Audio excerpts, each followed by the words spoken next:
Welcome to Grow Your Strength. Okay, so here we go. We'll start with some breathing practice.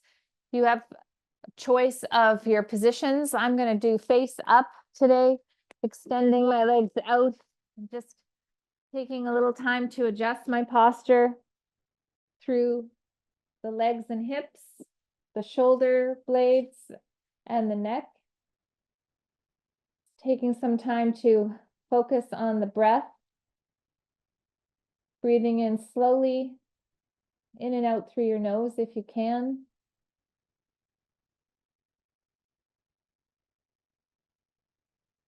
Little pause at the top of the inhale creates that nice expansion into your torso. And a long, slow exhale as you just let everything recoil naturally.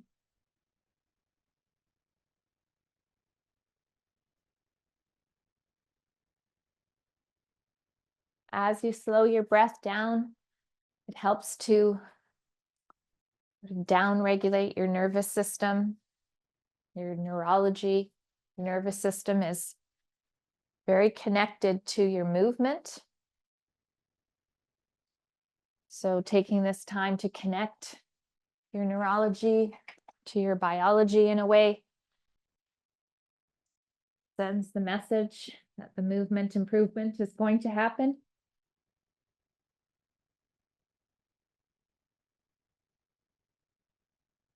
After your next breath cycle, we'll bring ourselves to a reverse tabletop position. So taking the feet off the floor, floating the knees over the hips.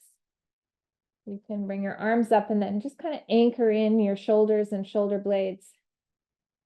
Refind that deep breath that you've been practicing. And then when you're ready, start to slowly move into this opposite arm and leg pattern. Taking some time to gently roll your head and look to your overhead fingertips. If you want to make it a little harder, you could pause at your end range that you can control through your torso and through your breath, not holding your breath. Give your knees a hug. And when you're ready to reset, just go for it again. Try to keep your back connected to the floor, but little reminder that it is normal to have a small low back curve, your lower lumbar curve. So you don't want to jam your low back down trying to flatten it. But when I feel connected, the front muscles sort of lighten up, awaken, and I can do this movement without an increasing arch at the back. Okay, after you've given yourself a couple challenges, we'll roll to the side and do the rib grab, stacking the knees and feet together. If you need head support, then put a little cushion or foam block here. And then I like to make sure I'm not weighted on my bottom shoulder. So tuck it out a little bit. And then take your top arm and just start to rotate away from this straight arm on the floor. The top arm kind of hugs the edge of your rib cage so you don't pop into an extension. So just rotate, get the shoulder blades moving, the top shoulder moving away from your long arm. And trying to look at something beyond also is helpful. Get a bit more rotation out of the neck.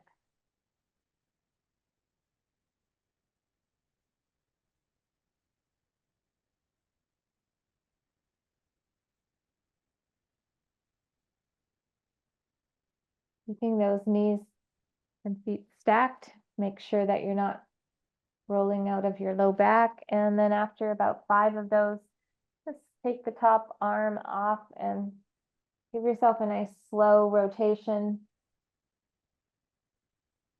You can look at your hand and just kind of let your head roll with this.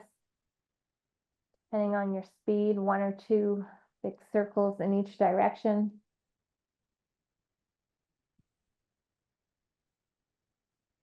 I want to just hang out here. This feels so good with my arm overhead. Oh, yes. Okay, then let's go to the other side. Setting yourself up Side 2, pop the shoulder out. Here we go.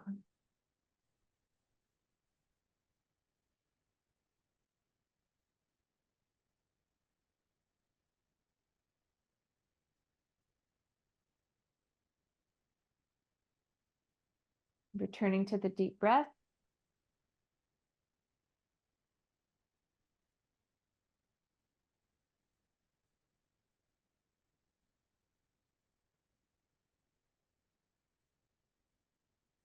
And then into the big arm circles.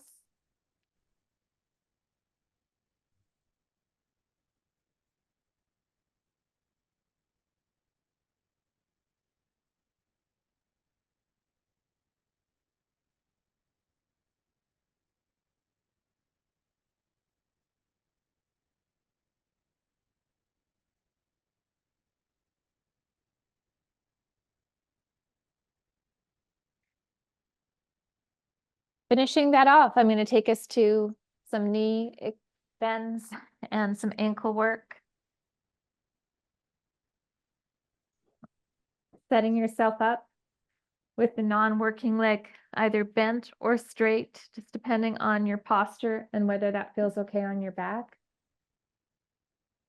Bringing your knee into your shoulder and then extending the leg out, trying to find a place that you can fully extend the knee without locking it. And if that means backing the leg off from this 90-degree, 85-degree position from your hip, then please do.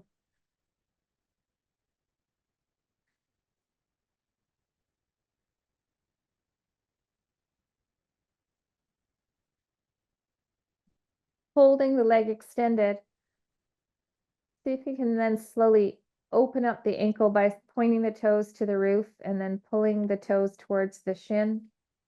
It's giving yourself an opportunity to create some space between your toes.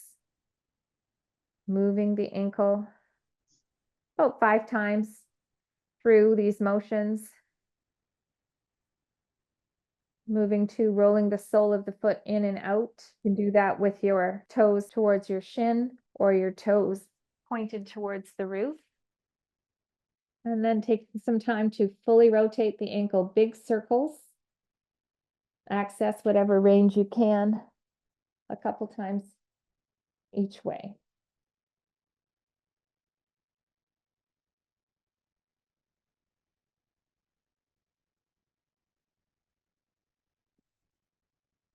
And we'll switch sides, realign the posture.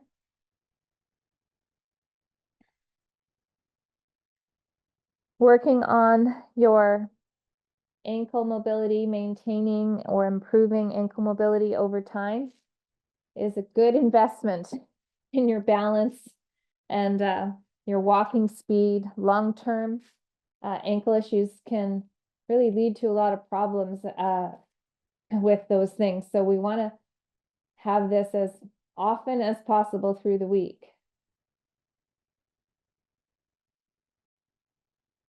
Your knee bends, and then now I'm into point and flex, spreading the toes.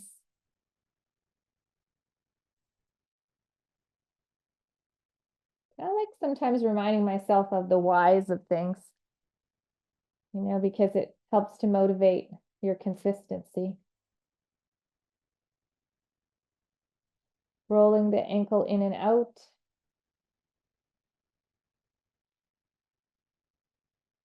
And then into some big circles.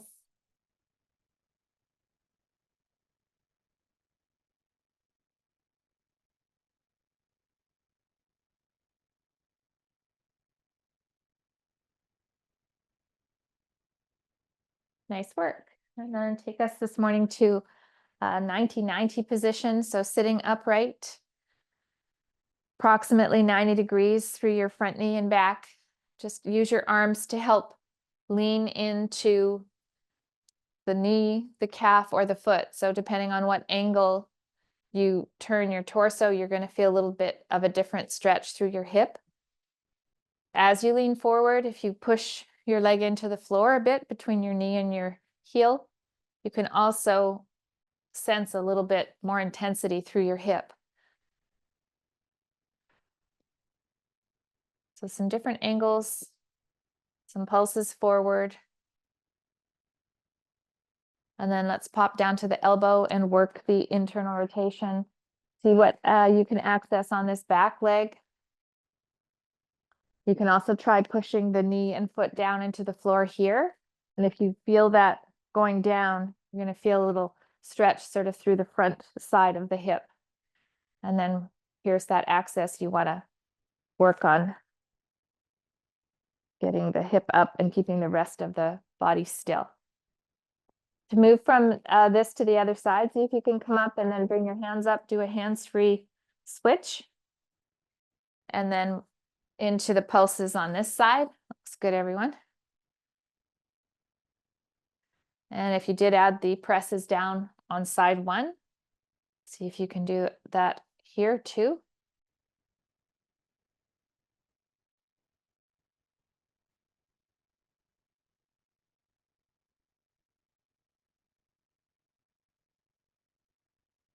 How are your hips today? Yeah, feeling them? Down onto the elbow. It's amazing how the body changes with things you do. You know, it can change like both good and bad, but depending on like, did you sit a lot? Has there been a lot of walking? Has there been a lot of driving? How's the stress levels? Did you push down here? I did on the first side, so just a reminder to do that.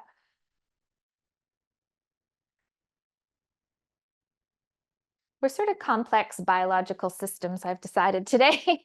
Okay, here we go, onto all fours.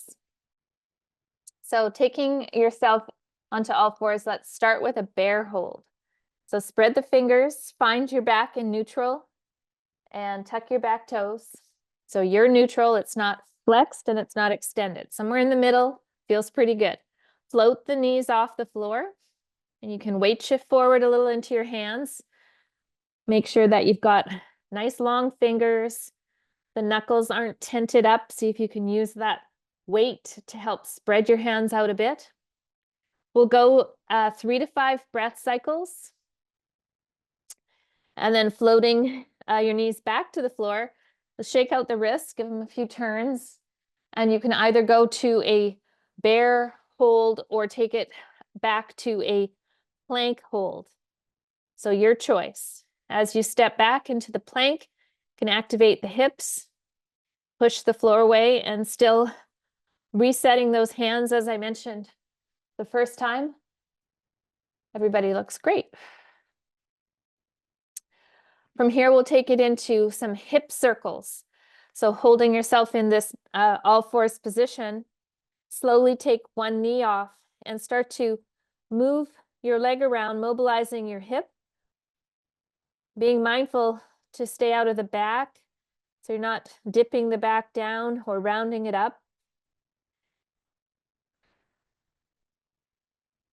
One circle in each direction if you're going pretty slow, otherwise do 2. Trying to maintain this weight between your hands, all these little cues that I mentioned.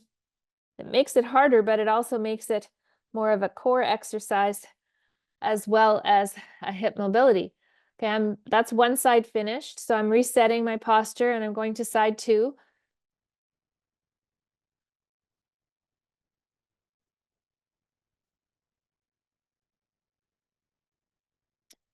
Concentrating on slowly moving the hip around in a range that I can access. Finishing off side 2.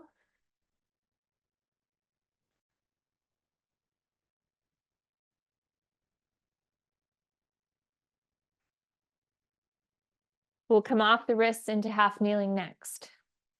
Well done, everyone. So just taking a little time to level out the hips.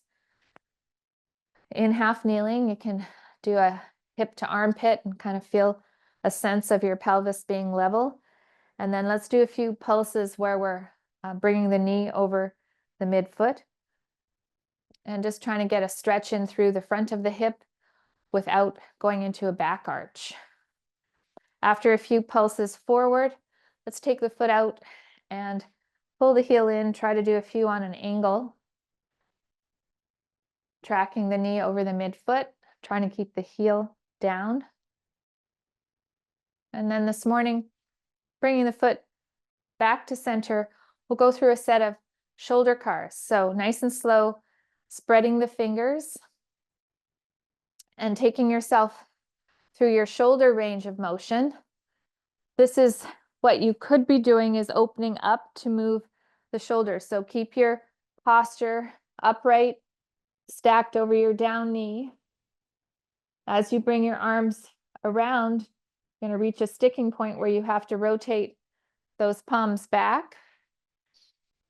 With your hands down at your sides, see if you can touch one shoulder blade and the other shoulder blade, and then slowly rewind that. So we're creating sort of the movement map through our body of what we can access today through the shoulders. Open up those fingers. Excellent. Okay, we'll switch sides. We'll do the hip leveling and pulses forward. Sometimes I'll gently tuck my back toe. It's a little harder on the knee. So if you have a knee sensitivity in kneeling, definitely leave your back foot flat. Opening up. Some pulses out on the angle.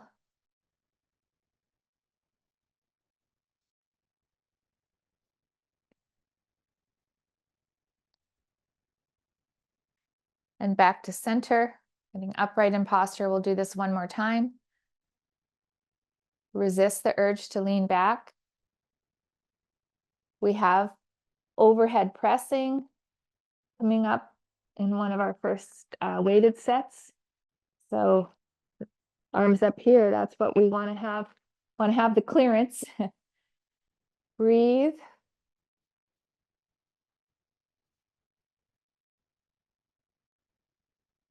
Bringing my hands down, palms are facing out, thumbs back. Touching the shoulder blade today. And then rewinding.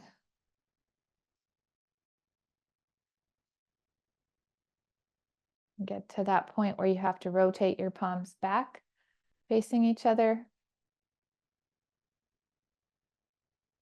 Sinking into those shoulders. Okay, back to bear and or plank. Okay, so we'll do two more.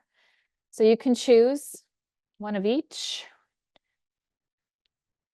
Spread the fingers. Focus on that deep breathing. Anchor in the shoulders. Push the floor away.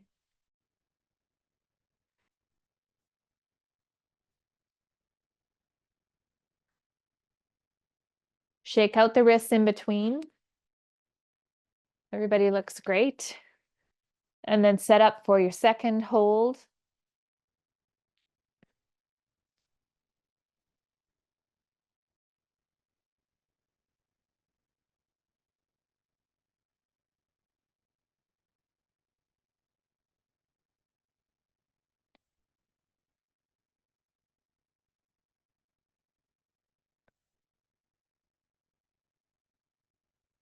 Nicely done.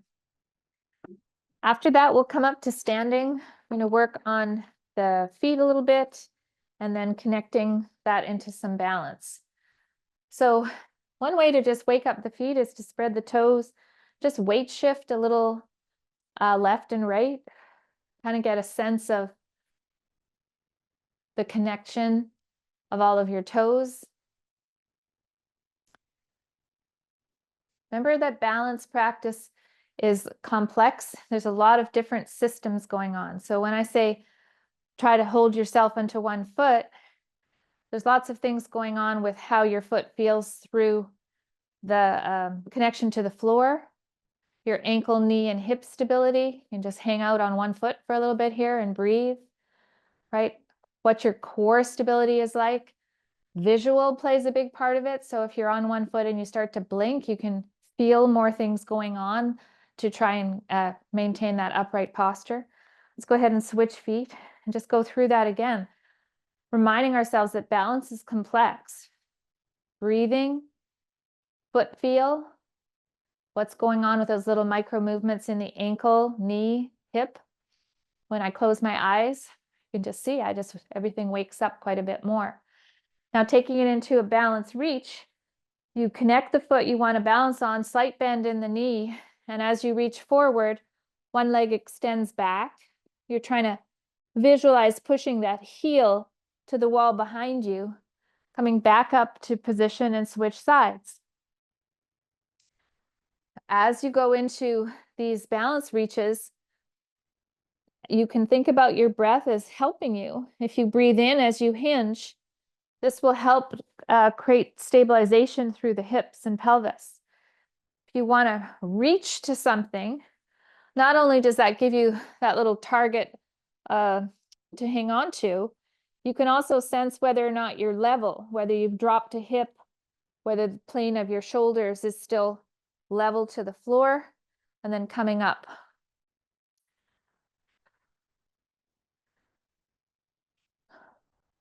Love the pace that everybody's going. We'll go about 3 per side, and then we'll switch to a lateral balance step.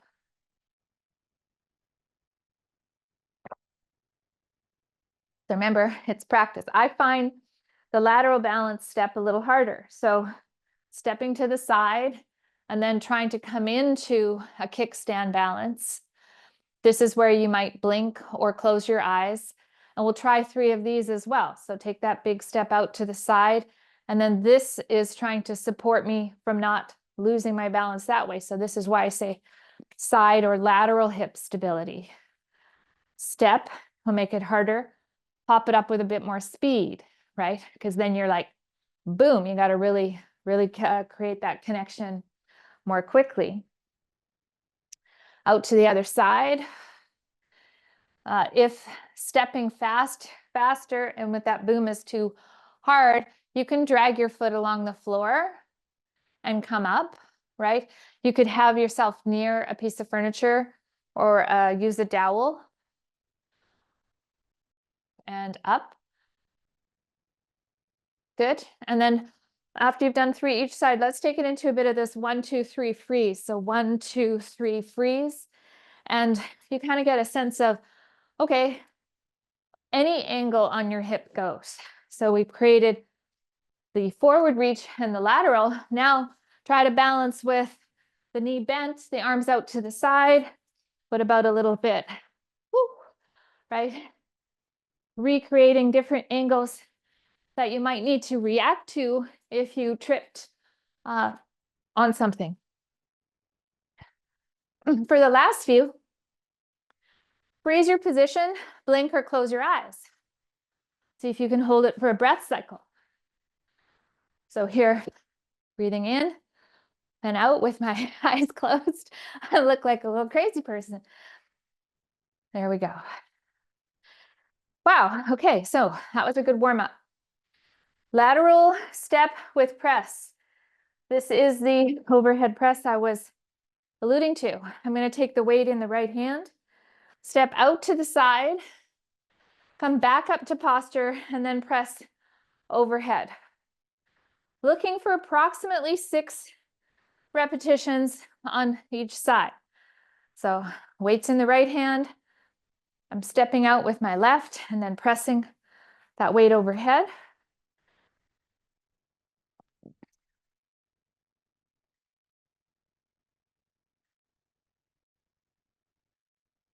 Make sure the weight you've chosen feels okay on the shoulder, and for the overhead press, you don't want to hurt yourself. And rep ranges are always approximate. So if I say around 6, you have the ability to think like a trainer and modify based on how hard it is and how it's feeling for you today.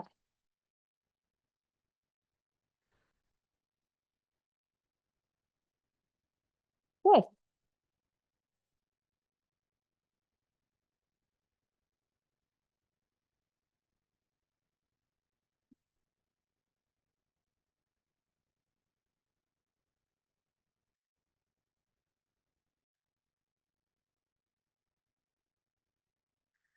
Everybody has a good pace and a good press. That rhymes. All right, calf raises with a small ball if you have it. You can also set yourself up for some balance support if needed. Could be a roller, could be furniture. I glance down and take the ball between my heels. Feet are nice and straight. And on my exhale, I'm going to lift my heels off the floor and just gently squeeze the ball. Think about lengthening all your toes. So as you come up, there's a connection with your toes. I think for about 45 years, I've been scrunching my toes of my left foot without realizing that that was trying to create stability for in areas that I was lacking. So now I'm really conscious of trying to lengthen out those toes and connect with them all as I come up and slowly control as I come down. This one is amazing how it gets easier with practice. Bent over row using a band or dumbbells. So from a slightly hinged position, sit your hips back and bring the elbows to the sides, squeezing the shoulder blades together. You want to make sure you're staying out of your neck, so you're not shrugging up into the neck and shoulders. Rep range about 10. Take your time, really thinking about those muscles that are working to pull your shoulder blades together and release down.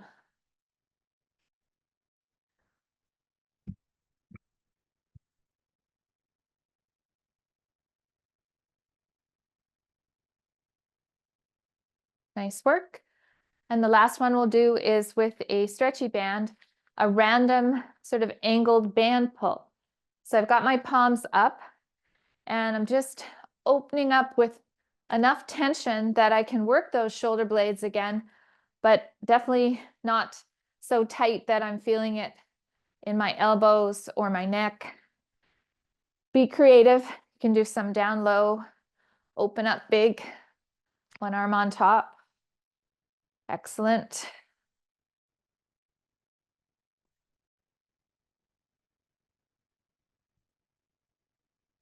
Let's go ahead and do a second set of those 4 exercises today. So started with the lateral step and press. One thing to be aware of when you step out to the side is that you're not just going knee forward and putting stress through any of your torso. Think about sitting your hips back, right? So then you come back up to standing and press. So maybe that could be sort of the mental cue, hips back, press. Rep range was about 6. Looks good.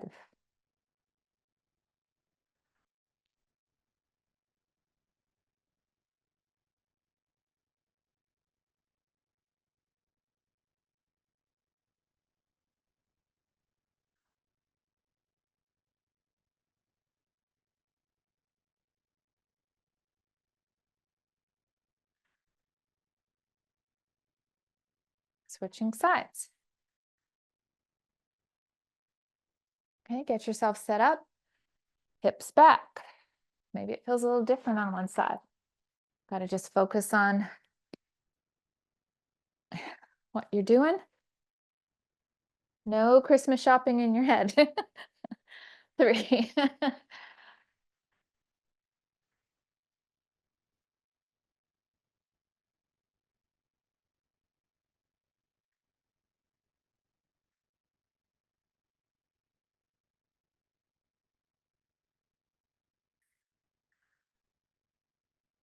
Yay, calf raises.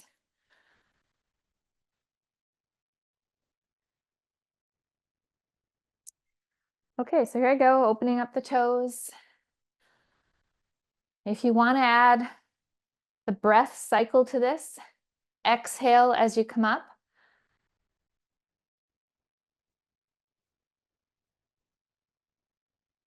Inhale, heels on floor, exhale up.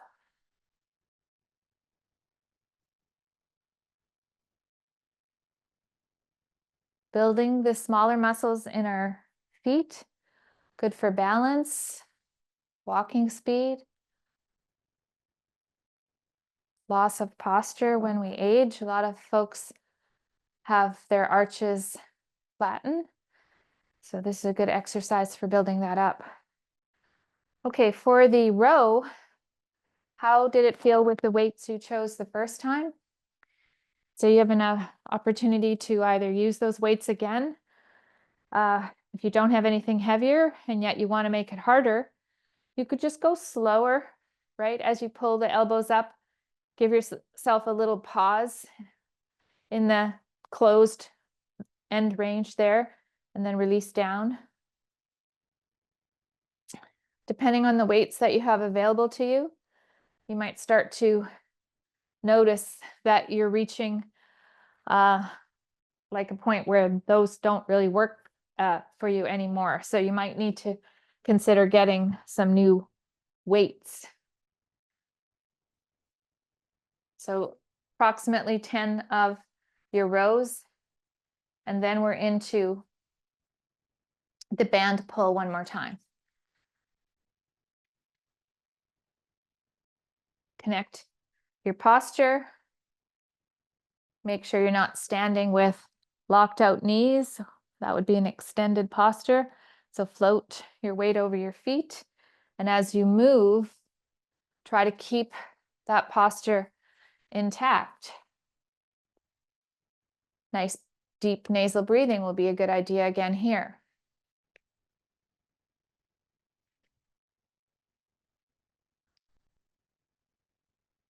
This feels so good. I feel like we could do it for the rest of the class. Not okay. Let's go to squats today. So I'll change the order a little bit from last week. We're going to 6 weighted squats. So how's your energy? How's the load feeling, right? You could start body weight if you wanted, or go right to a loaded kettlebell in the middle, dumbbells. Pull yourself down into the squat position. The footprint of your feet, the width, the angle of your toes can be changed as long as when you come down, you maintain a good back position. You want to have the sense that you're pulling down nice and even, not offsetting to one side or the other side. So nice and even pull down and up. Okay, after your 6 squats, you have the option to go right into a hip hinge. Here's using my same weights. Hips go back. I'm sliding the weights down my thighs to my knees or just below, and then I stand back up. The same goes for the hip hinge in that the back has to stay neutral. The width of the feet, the angle of the feet can change. Some folks can get their hips back a lot further without changing the angle of the back when their feet are wider.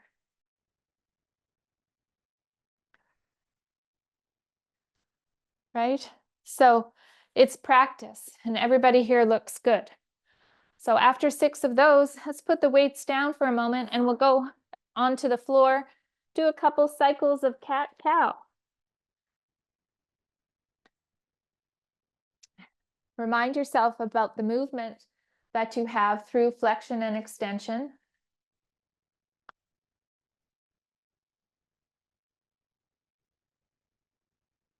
Good. After a couple cycles of cat-cow, we'll bring it into a single leg bridge. So we'll roll over onto the back.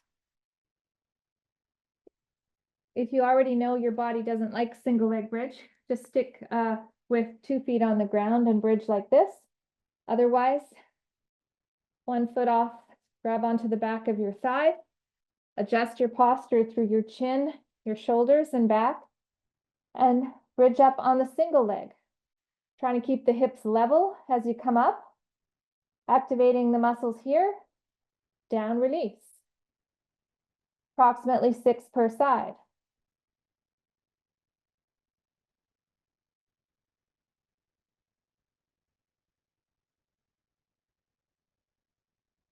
Switching sides, realign the posture, What about that base foot? Do you feel like you're connected with your toes? Try to be mindful that they're not lifting or scrunching. And then we'll go right into our get up to high bridge from here.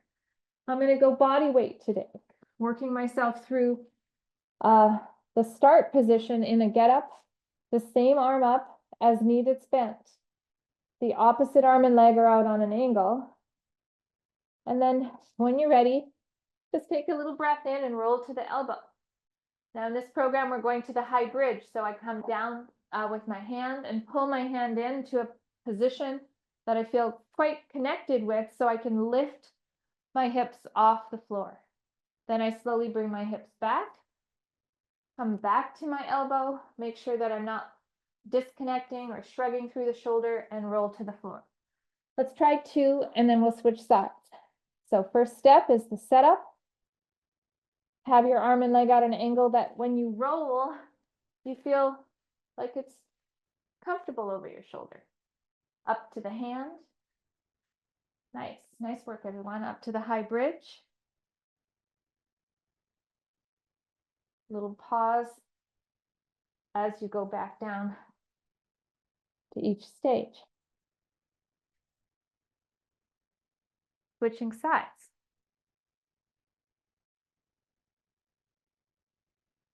Elbow, hand, lift.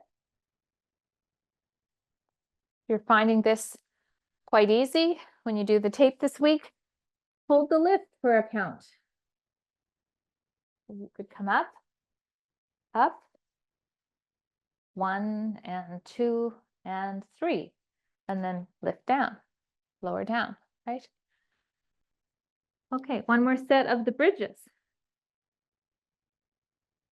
Single leg or double. Take your time. Gift your hip. Up. Tension on. Down. Tension off. Approximately 6.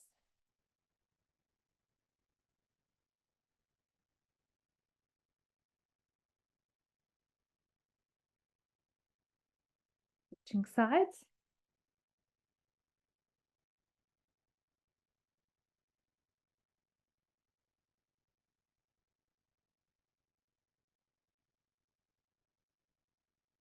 And from here, we'll take it back up to standing. Feel free to grab a little water, and we're going to go through our squats and hinges one more time.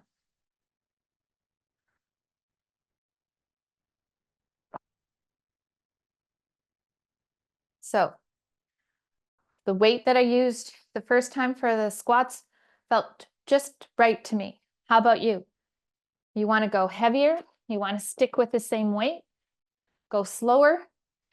If something feels tweaky, don't push through it. Put the weight down and go groove the pattern with some body weight. Okay, here we go. Pull yourself down, inhale. Exhale, come up. Find your posture. Find your shoulder blades and your hips.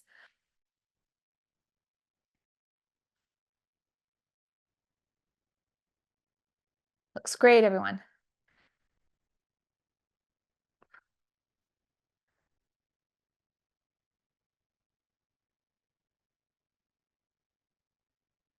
Now you can rest or go right into some hip hinges. Hips go back as you breathe in. Exhale as you come up. If you have dumbbells, you could always open your palms at the top. Get a little retraction of the shoulder blades. Inhale, hips back. Exhale, up and open.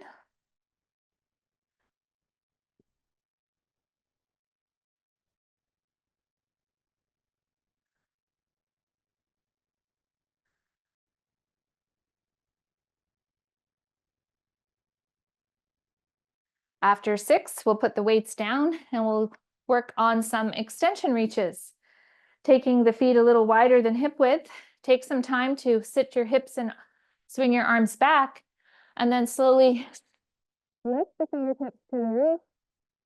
Coming off the floor, lift your heels.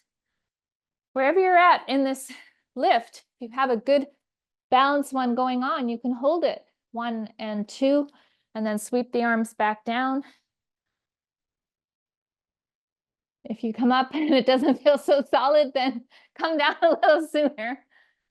See what control you can get from your feet. Up and down. Wherever you're at, let's do 2 more. Up, reach, reach, reach. And down. Up. And down. Okay, we're going to do a 3rd set today with our squats and our hinges. So a little bit more load. Best set yet. Get yourself ready, connect with your feet, and here we go. Resistance training at its best. Body's nice and warm.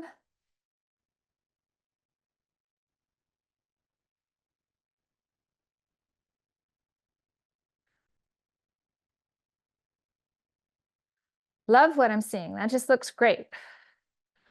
Okay, into your hinges. You're going to change your footprint.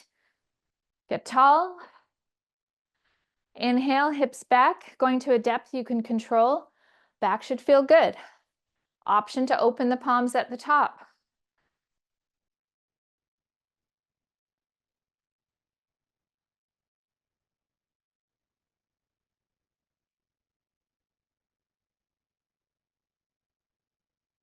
Wonderful.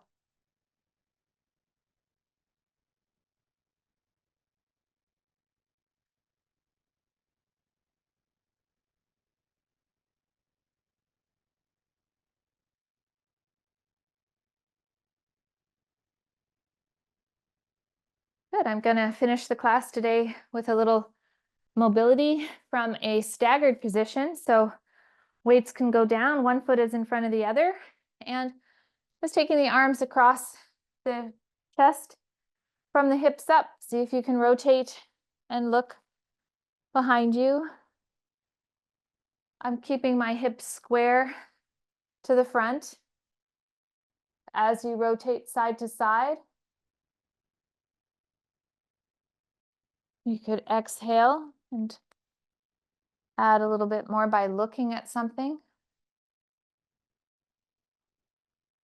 After 2 or 3 per side, take the arms down to the side, and let's just shorten the side waist and lengthen the other side. Let the head be involved by dropping your ear to your shoulder. You get a nice gentle neck stretch, the little lateral side bends. Feels good, right?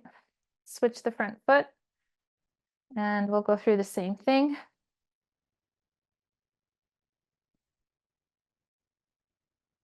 Get those shoulder blades moving.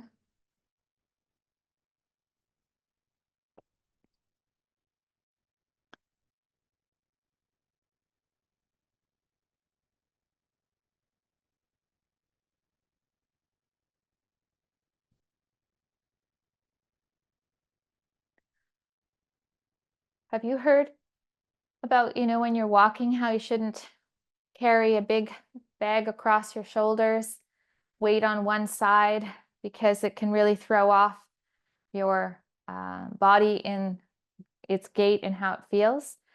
And that really comes to mind when I'm working these shoulder blades, because as we walk, there's a reciprocal action with the arms, right? So as you're just, with what you just did, you're kind of loosening up the shoulder blades in a walking stance.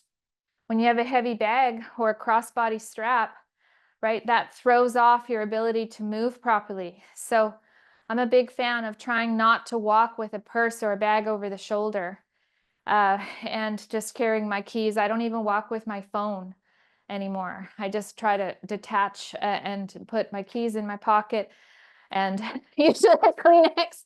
But anyway, that's going a little too far. But you get the idea, right? You just don't want to have anything that's restricting your upper body movement, because that is going to have an effect all the way down to the feet. Thank you so much for building a stronger version of yourself with me today. Wonderful job, everyone.